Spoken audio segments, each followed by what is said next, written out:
Hello everyone. Hope you all are doing well. Welcome to another video and welcome to my channel Deep Analysis 360. Today we will be discussing about the Trump's recent declaration of Nobel Prize by the Pakistan's government and Pakistan's officials. सो आप जानते हैं कि हमारे army chief Sahib है जो field marshal साहब अब recently वो वाइट हाउस को उन्होंने विज़िट किया है और इसके साथ ही ट्रम्प है जो उसको फिर वापस आकर डिक्लेयर कर देना कि ये इसको peace prize Nobel peace prize है जो वो मिलना चाहिए पाकिस्तान की तरफ से। और फिर इसके बाद हम इस बारे में बात करेंगे कि क्या ये हाइब्रिड रूल है जो जो ख्वाजा आसफ़ ने अपनी रिसेंट स्पीच के अंदर ये बात बोली है कि ये हाइब्रिड सिस्टम है जो क्या वही प्रिवेल कर रहा है, हाइब्रिड टास्क हो रही हैं या ये क्या है। तो इसका फुल ब्रेकडाउन करेंगे और उसके बाद हम इसकी रेलेवेंस देखेंगे कि ये सीएसएस और पीएमएस और यूपीएससी के कॉन्टेक्स्ट के अंदर इसकी क्या रेलेवेंस है। ट्रंप को नोबल प्राइज़ मिलना, इसके बाद आर्मी चीफ़ का उधर विज़िट करना और फिर हाइब्रिड सिस्टम क्या है, पाकिस्तान की पॉलिटिक्स के अंदर इसकी क्या अहमियत है, ये सब को हम फर्दर नेक्स्ट स्लाइड्स के अंदर देखते हैं। सो ट्रंप को नोबल प्राइज़ मिलना, ट्रंप बड़ी देर से कोशिशों में है कि मैं नोबल प्राइज़ है जो वो हासिल कर लूँ किसी न किसी तरह से, क्योंकि उसका इस लिस्ट के अंदर नाम नहीं है। और ये पाइवेटल रोल है जो ये लीडरशिप के और डिसिसिव डिप्लोमेटिक इंटरवेंशंस के अंदर ये बात बहुत इम्पोर्टेंस रखती है। लेकिन इसका हम देखते हैं सीएसएस के साथ इसकी क्या रेलिवेंस है। इसका evaluate the role of hybrid governance in Pakistan current political framework. ये हाइब्रिड सिस्टम का और हाइब्रिड टाक का पाकिस्तान के करंट पॉलिटिकल कॉन्टेक्स्ट के अंदर किस तरह से क्वेश्चन बन सकता है। और इसके बाद आपको एक क्विक टीज़र दे देता हूँ कि नॉमिनेशन हुई है रीसेंट, अगर जिन लोगों को नहीं पता, जो वीडियो में नए हैं और जिनको नहीं पता, रिसेंट पाकिस्तान की गवर्नमेंट ने एक इंटरनेशनल पीस प्राइज़ होता है जो कि रिसर्चर्स को और उन लोगों को दिया जाता है, यूनिवर्सिटीज़ के प्रोफेसर्स को या उन लोगों को जिन्होंने वाकई ही किसी तरह से सोसाइटी के लिए पीसफुल काम करने की कोशिश की होती है।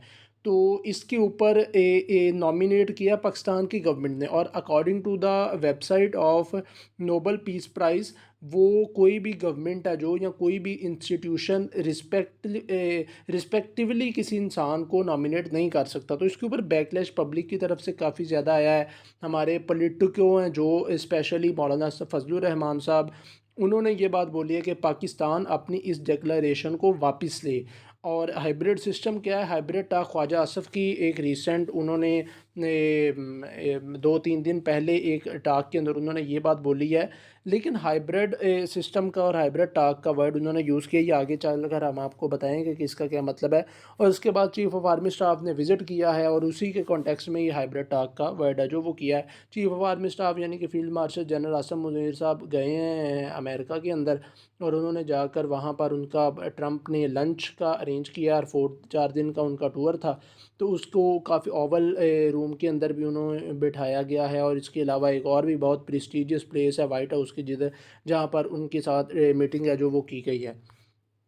The next point is the why was Trump nominated by Pakistan government logic versus. हाँ, तो पाकिस्तान की गवर्नमेंट ने क्यों किया है। अब according to Dawn newspaper Pakistan की government no, I don't know कि उन्होंने ये क्यों किया, लेकिन अकॉर्डिंग टू डॉन न्यूज़पेपर के एडिटोरियल्स के एनालिसिस के अकॉर्डिंगली ये बात बताई जा रही है कि पाकिस्तान की एलीट है जो वो हिस्टोरिकली भी अगर देखा जाए तो इस तरह की खुशामदी करने वाली और फ्लैटरिंग की टेक्निक्स को यूज़ करते हुए और किस तरह से इसको यूज़ करना है, वो हिस्टोरिकली भी अपने प्रिविलेजेस हैं जो इस तरह की बातों से हासिल करती रही है और वो बहुत अच्छे से ये बात करना जानते हैं। तो according to the Dawn newspaper के एनालिसिस के गवर्नमेंट का लॉजिक ये, और इसके ऊपर पब्लिक का बैकलैश आया है। बैकलैश आने की वजह क्या है, बैकलैश आने की वजह यह है कि ट्रंप ने हिस्टोरिकली किस किस जगह पर डिफरेंट न्यूज़ रिसोर्सेज और राइटर्स के अकॉर्डिंगली इसराइल की वार के अंदर इसराइल और पैलेस्टाइन की जो वॉर है उसके अंदर इसकी किस कदर कंट्रीब्यूशन है। और अगर ये इतना ही पीस लिखने वाले लिखते हैं कि इसको नोबल पीस प्राइज़ मिलना चाहिए, तो ये उसको क्यों नहीं ब्रोकर करता। ये देखने में आ रहा है रिसेंट इसने ईरान के ऊपर न्यूक्लियर साइट्स के ऊपर अटैक्स किए हैं, तो ये क्यों इस चीज़ को फिर प्रमोट कर रहा है डिस्ट्रक्शन को, अगर इसको इतना ही पीस प्राइस है। और इनोसेंट पैलेस्टीनियन के जो उनको स्लॉटरिंग की जा रही है। और ये अनजस्टिफाइडेबल और कैटास्ट्रॉफिक अमेरिकन वॉर है जो मिडल ईस्ट के अंदर इन्हीं की लगाई हुई है। और हिस्टोरिकली भी इन्होंने बहुत ज़्यादा इस तरह की डिस्ट्रक्शंस किए। तो किस तरह से इस तरह के इंसान को पीस का जो कोई टाइटल है जो वो दिया जा सकता है, ये पब्लिक बैकलैश और लिखने वाले इसके ऊपर लिखते हैं।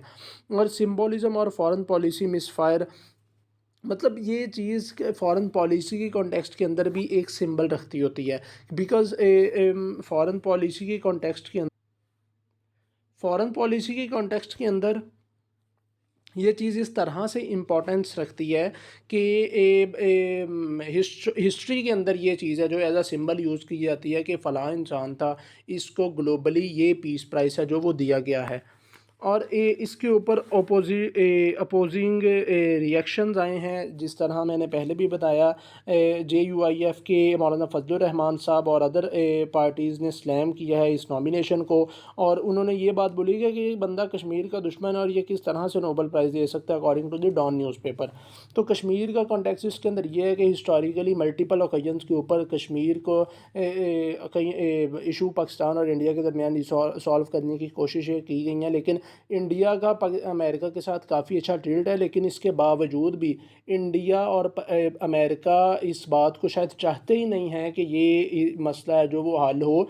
इंडिया के अमेरिका के साथ बहुत अच्छे रिलेशन है, लेकिन अगर ही इतना पीस का इसको ख्याल हो तो तारीख़ में भी जब ये पहली दफ़ा भी आया है कश्मीरियों पर बहुत जुल्म हुए हैं, और अब भी जब ये आया है तो इसके ऊपर रिसेंटली पहलगाम का अटैक है जो वो हुआ है। फिर हाइब्रिड सिस्टम क्या है, हाइब्रिड टाक क्या है, इसका मतलब है army plus civilian power is equal to Pakistan civilian governance model. Recently जो हमारा सिस्टम एक प्रिवेल कर रहा है अनफॉर्चुनेटली, उसके अंदर ये बात बोली जाती है, लिखने वाले लिखते हैं कि ये ब्लेंड है दो तरह की पावर्स की डायमेंशंस का। तो ख्वाजा आसिफ ने भी अपने रीसेंट टॉक्स के अंदर लिखा है इसी चीज़ को। लेकिन too many have tinkered with the constitution with the vision of founding fathers as well as the original 1973 document was clear. और इसी बात के अंदर अगर मैं आपको थोड़ा फर्दर एक्सप्लेन करूँ इस चीज़ को, तो ये बात कही जाती है कि ये सच है कि स्टेट है जो इसको अपनी कॉन्स्टिट्यूशनल बॉन्ड्स के अंदर ही रहना चाहिए, और हर एक और इसका जो ऑर्गन है उसको अपने अपने डायमेंशंस में काम करना चाहिए। लेकिन हाइब्रिड का ये मतलब है कि एक इंस्टीट्यूशन का दूसरी इंस्टीट्यूशन के अंदर आकर थोड़ा सा इंटरफेयर कर जाना, इसको कहा जाता है कि ये हाइब्रिड मॉडल के कॉन्टेक्स्ट के अंदर आ जाता है। तो वो आप लोग बेहतर समझते हैं। और इसकी UPSC और CGSS के कॉन्टेक्स्ट के अंदर इस तरह से रेलिवेंस बन जाती है कि जब हिस्टोरिकली हम देखते हैं कि पाकिस्तान का आर्टिकल है जो वो आर्टिकल 58(2)B है जो इसको डिस्कार्ड किया गया टू के जो to send the elected government packing. और when difference between the civil and the military component of the state ballooned out of control, the establishment used constitutional instruments such as the now discarded article 58(2)B to send elected government packing। ये हमारे पास don के editorial है जिसके अंदर उन्होंने इस चीज़ को categorically coat किया है। तो इसके इम्पैक्ट्स क्या होंगे इस चीज़ के, इसके इम्पैक्ट्स डिफरेंट कॉन्टेक्स्ट के अंदर आ सकते हैं इस टाक के और पाकिस्तान के डिक्लेरेशन के as a Nobel peace prize. इससे डेमोक्रेसी के ऊपर आ सकते हैं कि जब तक हाइब्रिड टाक्स होती रहेंगी और इलेक्टेड गवर्नमेंट्स की बजाय इस्टेब्लिशमेंट है जो, और हमारे जो सिलेक्टेड होते हैं ऑफिशल्स उनको बुला कर बात की जाएगी, उनको नॉमिनेट करके इनवाइट किया जाता रहेगा, तो तब तक डेमोक्रेसी नहीं है। This is not the democracy, this is not the essence of the democracy. और मैं ये चीज़ इंस्टीट्यूशंस इलेक्टेड इंस्टीट्यूशंस है जो कि पार्लियामेंट है उसको, उसकी जो पावर है उसको ये चीज़ अंडरमाइन कर रही है। कॉन्स्टिट्यूशनल सुपरमेसी है जो वो अंडरमाइन हो रही है। इसके अलावा ऑन फॉरेन पॉलिसी के ऊपर हो रही है कि क्रिएट्स कन्फ्यूजन हो रही है कि पाकिस्तान को इंटरनेशनली बेसिकली रिप्रेजेंट कर कौन बंदा रहा है, इधर it is the elected government और द एग्जेक्टिव चीफ। तो ये चीज़ कन्फ्यूजन क्रिएट करती है, पाकिस्तान रिप्रेजेंट नहीं हो रहा प्रॉपर तरीके से। It should have America should have invited Pakistan elected government rather than the field marshal. So the next, this is written by some newspapers and some writers and researchers. और public का trust है जो वो इससे disconnect हो रहा है between peoples mandate and policy decisions. और ऑन इमेज पाकिस्तान का ओवरऑल एक क्वेश्चन है जो वो डिप्लोमेटिक क्रेडिबिलिटी के बारे में ये रेज़ किया जा रहा है कि अब वाकई पाकिस्तान की गवर्नमेंट अवाम के और डेमोक्रेटिक मैनर से सिलेक्ट होकर आई है, या कि ये किस तरह से आ गई हैं ये सिलेक्ट होके। तो these are some impacts that have been wreaking havoc on Pakistan's overall Pakistan's image and will impact badly Pakistan in future। और पाकिस्तान जैसे मैंने पहले बताया कि आर्मी चीफ़ है, लेकिन वो अब उनका टाइटल चेंज हो गया, वो फील्ड मार्शल हो गए हैं। जनरल आसम मुनीर साहब, उनका रिसेंट विज़िट हुआ है, उसका ऑब्जेक्टिव्स क्या थे, उन्होंने क्या है कि डिफेंस टाइज है जो उनके बारे में बात हुई है, उसके अंदर 1 घंटे की मीटिंग थी, लेकिन वो एक्सपेंड करके जिसके अंदर अमेरिका के सेक्रेटरी ऑफ द स्टेट थे मार्को रूबियो, और इसके अलावा एक और थे उनके ऑफिशियल जो कि डोनाल्ड ट्रंप के साथ थे वाइट हाउस के ओवल रूम के अंदर। तो दीज टास्क हैं जो इसकी इम्प्लीकेशन मिलिट्री और diplomacy, not just national security. और CSS एंगल क्या है कि इस फॉरेन पॉलिसी ट्रूली इन सिविलियन हैंड। और फॉरेन पॉलिसी के कॉन्टेक्स्ट के अंदर इसका ये आ जाती है कि पाकिस्तान के की जो फॉरेन पॉलिसी है, क्या वो वाकई ही सिविलियन गवर्नमेंट है जो वो उसके हैंड्स के अंदर है, या कि ये किसी और इंस्टीट्यूशन है जो वो इस चीज़ को एक्सरसाइज कर रहा है। तो वाई इट मैटर्स, ये चीज़ क्यों इंपॉर्टेंट है। तो ग्लोबल इमेज है जो वो पाकिस्तान का वो इससे इफ़ेक्ट हो रहा है। Trump praises versus strategic confusion है, ट्रंप की तारीफ़ें हैं और एक तरफ से स्ट्रेटेजिक कन्फ्यूजन है कि मतलब इंसान किसको रिप्रेजेंट कर रहा है और पाकिस्तान को कौन रिप्रेजेंट कर रहा है। तो the chief of army was elected, government silence, chief of army staff इससे उनकी डिप्लोमेसी चल रही है, लेकिन गवर्नमेंट इलेक्टेड गवर्नमेंट है जो वो बिल्कुल साइलेंट है, जबकि ऐसा बिल्कुल नहीं होना चाहिए। और CSS PMS के अंदर इसकी क्या है कि hybrid democracy in policy making के अंदर ये हाइब्रिड डेमोक्रेसी है, जो हाइब्रिड टास्क है, इनकी किस तरह से इंटरफेरेंस है और मिलिटराइजेशन ऑफ डिप्लोमेसी के अंदर मिलिट्री की इन्वॉल्वमेंट ये किस तरह से चीज़ों को शेप करती है। और misuse of the global platform for local appeasement, और ग्लोबल प्लेटफॉर्म है जो उनको उनका इस तरह से यूज़ किया जाना इलेक्टेड गवर्नमेंट की बजाय किसी और का इस तरह से जाना। और हिस्टोरिकली भी अगर हम देखते हैं तो बराक ओबामा है जो ट्रंप के राइवल थे जो। और there is a long history of mister Trump expressing bitterness over not having received a Nobel Prize, especially since his primary rival Barack Obama got one early into his presidency. Mr. Trump also appears to have convinced himself that his exclusion from the list of Nobel people stems from the prize committee's supposed liberal bias rather than the inconvenient fact that he has yet to deliver durable peace anywhere in this world। तो इसने किसी भी इंसान ने इस इंसान ने किसी जगह पे भी प्रॉपरली पीस को है जो वो प्रॉपरली नहीं किया। और इवन इसकी कंट्री के अंदर कंक्लूडिंग रिमार्क्स के अंदर ये है कि इवन पाकिस्तान है जो वो क्रॉस साइड्स के ऊपर है, सिंबॉलिक मूव और स्ट्रेटेजिक डेप्थ। पाकिस्तान इसको स्ट्रेटेजिकली लेकर चल रहा है, चीज़ें डीप डाउन लेकर चल रहा है, बिलो द बेल्ट चीज़ें मतलब बिहाइंड द बार चल रही हैं कि मतलब दिखाया कुछ जा रहा है। और शायद इस तरह से पोर्ट्रे किया जा रहा है कि इलेक्टेड गवर्नमेंट नहीं थी जा सकती, इस वजह से उनको भेजा गया है।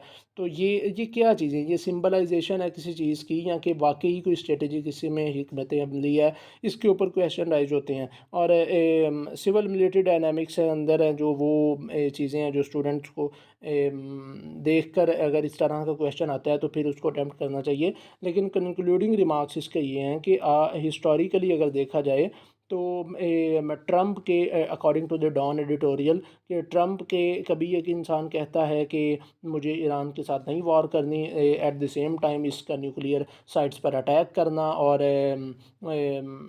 फॉरगन और इस्फहान और इस तरह की साइट्स पर इसके बैलिस्टिक मिज़ाइल्स हैं जो उनके साथ इसका अटैक करना, और फिर उसके बाद B-2 मिज़ाइल्स के साथ अटैक करना। Other than that he routinely attacks the press freedom, labelling it fake news values and the enemy of the people, even as he embraces conspiracy theorists and far right provocatives.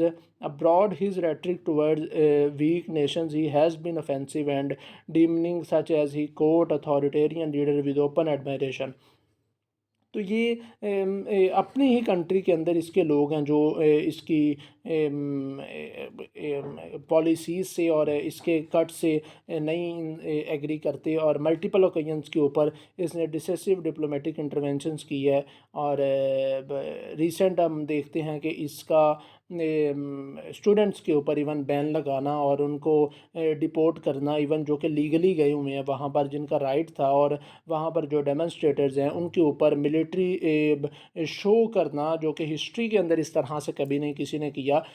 Hitler के दौर के अंदर हुआ यहाँ के जब USSR की हुई हैं जंग चलती रही है अफ़गानिस्तान के अंदर, तो तब रशिया के अंदर उन्होंने रेड कारपेट के ऊपर मिलिट्री माइट का अपनी को शो किया। लेकिन इस इंसान ने सिर्फ वहाँ पर डेमोन्स्ट्रेटर्स को जो पीसफुल प्रोटेस्ट कर रहे हैं और जो इस डिपोर्टिंग को और इलीगल इस जो अटैक्स का हुए जा रहे हैं पैलेस्टाइन के ऊपर, उसको नहीं किया जा रहा। और इसके अलावा भी यूएन की एक रिसेंट रिपोर्ट आई है जिसके अंदर यूएन ने भी यही बात बोली है कि इस चीज़ को अगर देखा जाए तो फिर ये जो इंटरनेशनल इंस्टीट्यूशन है, फिर इनकी क्या इंपॉर्टेंस है कि अगर जो पावरफुल है, जिसके पास माइट है, उसने अपनी ही करनी है सारी मनमानी। तो these all are some dimensions that I have tried to discuss with you people regarding my today's lecture. So further इस तरह के एनालिसिस को और अपडेट्स को और करंट अफेयर्स और पाकिस्तान अफेयर्स और इंटरनेशनल रिलेशंस के डायनामिक्स को अंडरस्टैंड करने के लिए मैं, मेरी पूरी टीम, हम बहुत मेहनत से इस वीडियोस को कंपाइल करते हैं। और होपफुली फर्दर आप इस तरह के अगर कोई वीडियोस देखना चाहते हैं तो you can comment us and give us feedback. और हम डेली ऑनलाइन डेली जो एनालिसिस हैं डाउन में और डिफरेंट एडिटोरियल्स के अंदर होंगी, उसको हम आसान अल्फाज के अंदर आप एस्पायरेंट्स के लिए हमारी वीडियोस के ज़रिए पेश करेंगे। तो hope you people would like this. और अगर इस तरह की कोई आप फर्दर फीडबैक हमें देना चाहें तो आप कमेंट कर सकते हैं। और फर्दर इस तरह के वीडियोस के लिए हमारा यूट्यूब चैनल है जो उसको सब्सक्राइब करें, और वीडियो अच्छी लगी हो तो इसको लाइक करें और शेयर करें। Thank you so much.